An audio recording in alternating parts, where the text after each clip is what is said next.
Yeah, Mr. Cortez. So what happens is you guys go over there to wars, and then when you come back here, you guys, you're so used to following orders and doing what you're told, and so then you'll just fall in line, and they tell you hurt people, put these cuffs on people, and then they put the cuffs on people, and they say, ow, ow, ow, you're hurting me, and then you repeat the same line you learned, which is they're not supposed to be comfortable. That's not true. Oh, it's not? No, sir. Oh, I haven't done this thousands of times? No, sir. So it's a lie.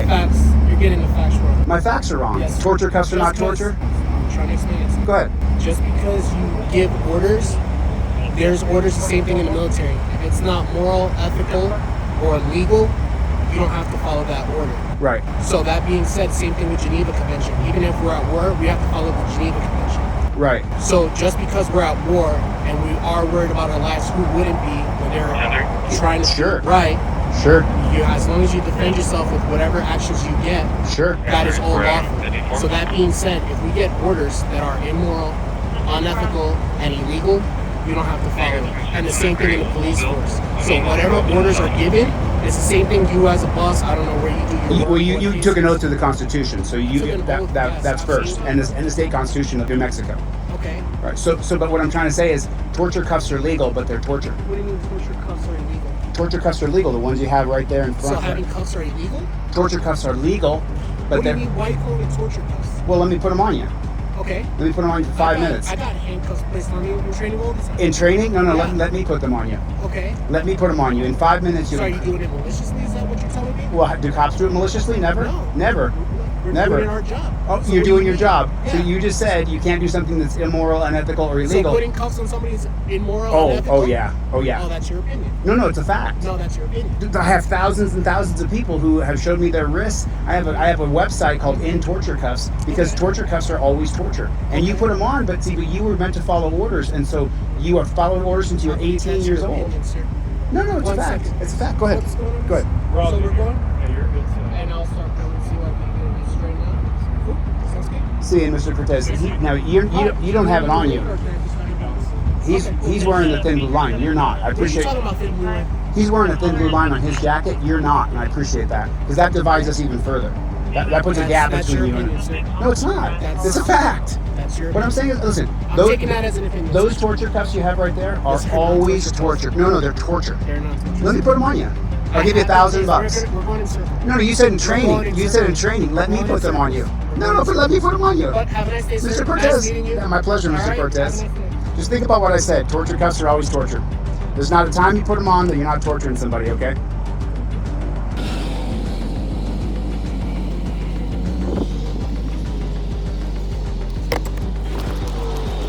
Wonder what's going on. Got a cop with his lights on here, city of Albuquerque. Doesn't look like anybody's in the car here. Car's running though. That car's not running either. Got 3 coppers here. No. There's nobody in that cop car. There's nobody in that cop car. And there's nobody in that cop car. There's a hole here. So did they hit that and then take off running here? I don't see anybody that way.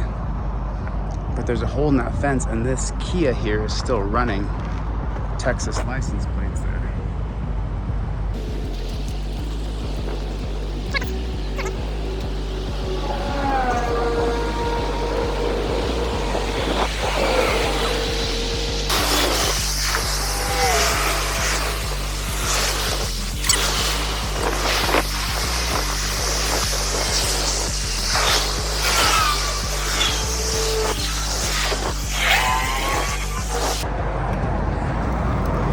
Charlie's 100th cop watch.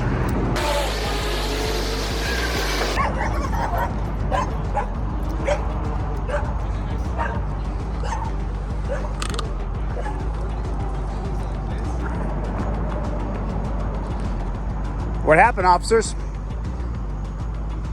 Stolen vehicle? I saw the key over there. Yeah. So the guy jumped out and ran, huh? Uh-huh. Wow. Was he have drugs on him or something? No, yeah. Just took off running? Stolen car.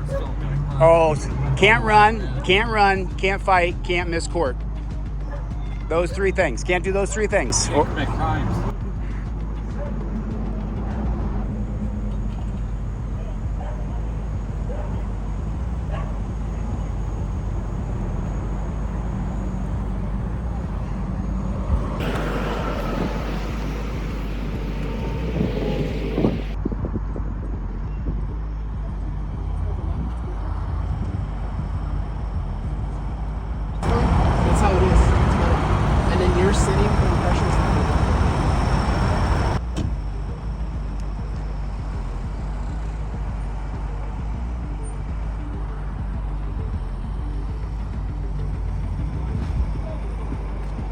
It's a female, huh? Yep. Was she fast? I don't know. Came in a car. Oh, you didn't chase her? Who were the guys that chased her down? I don't know, sir.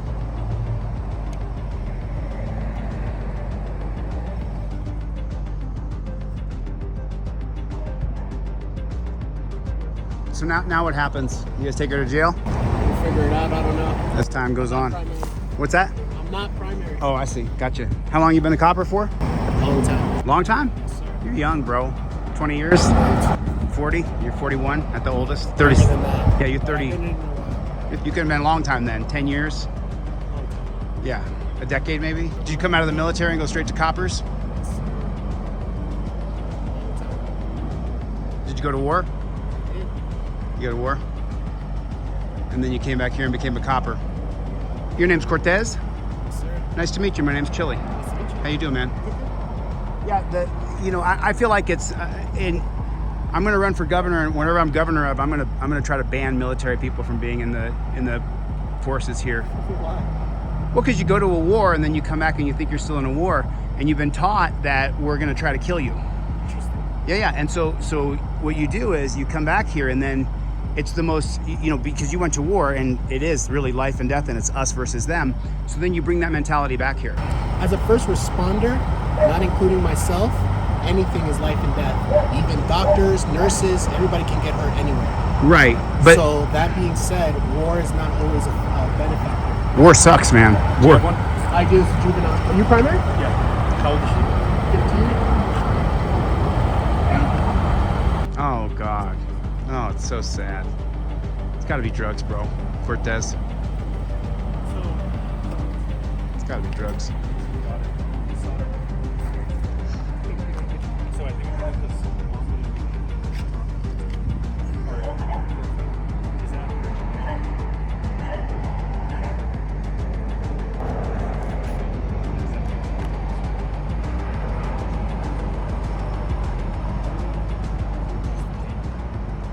15-year-old girl. So I got to reach out to them. 'em.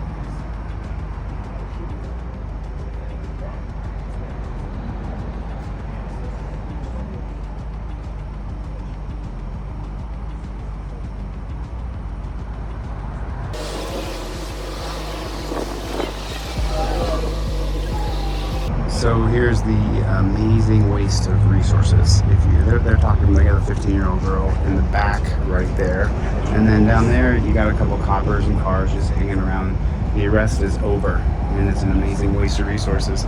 And then of course you have 4 or 5 more coppers, at least 4, so 2 in each car right there who came over here. And then you got Charlie over there sitting there waiting for you to come pick him up.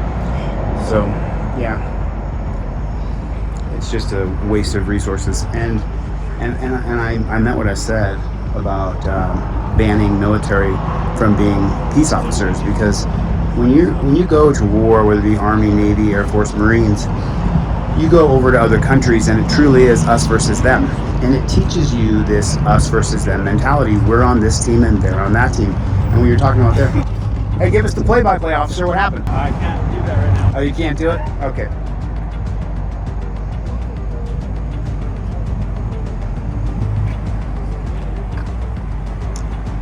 And so they come back here and they have that same mentality, us versus them.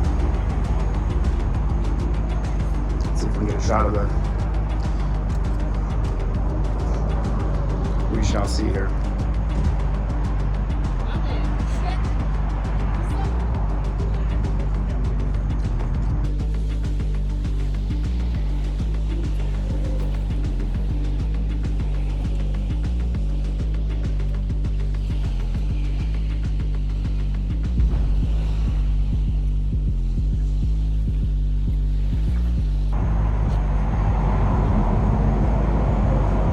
I can't hear anything they're saying because I'm probably 25, 30 feet away.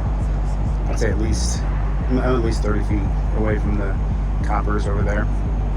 I'm gonna let them know about that thin blue line here in a minute.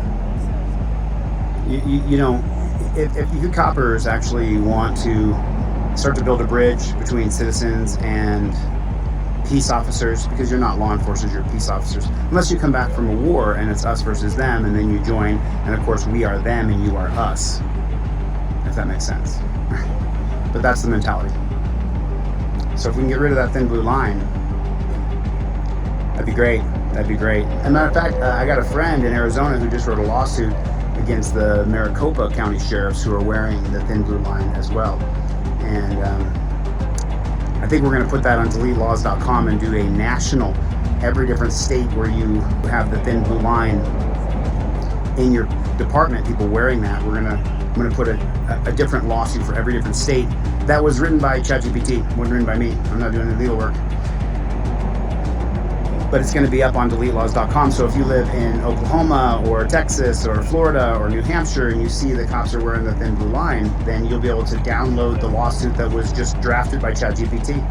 And then, of course, you'll tailor it to yourself because you are a pro se litigant. So now they sit around, patting each other on the back over and over and over. We don't want lawlessness. We don't want people stealing cars. We don't want people being a danger to society. I have to believe, though, 15-year-old, either 1, a runaway, 2, drugs, 3, both. Can't give us any information, huh? Nothing? Copper?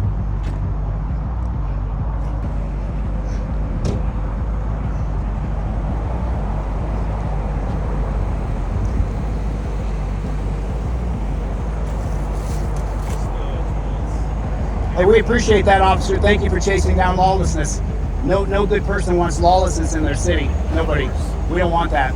The only thing I would say, officer, we appreciate what you did, but that thin blue line you got on, that thin blue line, that divides us. That's a big divider. You know what I mean? The line that I have on. This officer right here who chased down the suspect. I mean, that thin blue line, Old Glory's beautiful. I see you flying Old Glory on your chest, but he's got a desecrated flag on his. And that divides us. It divides us. Matter of fact, a friend of mine here in Albuquerque is suing you guys. Lawsuits coming in over that thin blue line because it violates flag code. Because it's so dividing. You know what I'm saying? I mean, but we do appreciate what you did, especially catching a stolen car, getting someone off the road who could be dangerous to others. We really appreciate that. And there's no thin blue line on this car either, which is, God bless America. We appreciate that. For law and order all the way, 100%. All right? Good luck, gentlemen. Thanks for your time. Have a nice day.